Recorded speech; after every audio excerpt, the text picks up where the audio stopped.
The field of economics is traditionally divided into two broad subfields. As you can see in the screen, it is microeconomics and macroeconomics.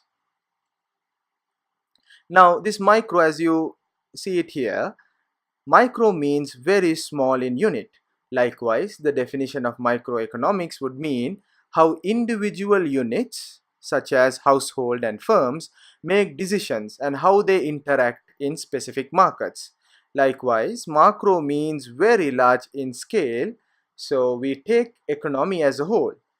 We aggregate individual units and taken as a whole. The study of aggregating individual units and taken as a whole would mean macroeconomics. So to understand more a little bit, let's see an example here.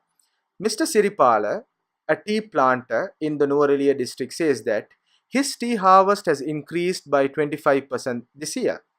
But the central bank report of Sri Lanka indicates tea production has increased by 5% this year compared to the previous year.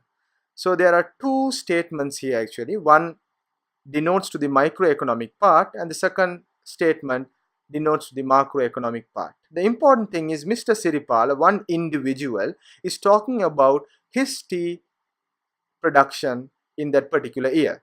So because of this one individual's results, we denote that to microeconomics.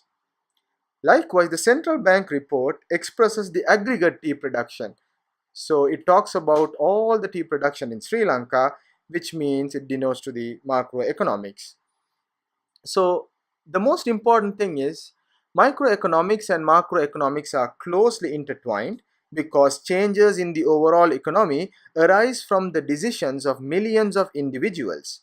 It is impossible to study macroeconomic developments without considering the associated microeconomic decisions. So in this course, we will be studying both the concepts of microeconomics and how it's going to affect the macroeconomic decisions.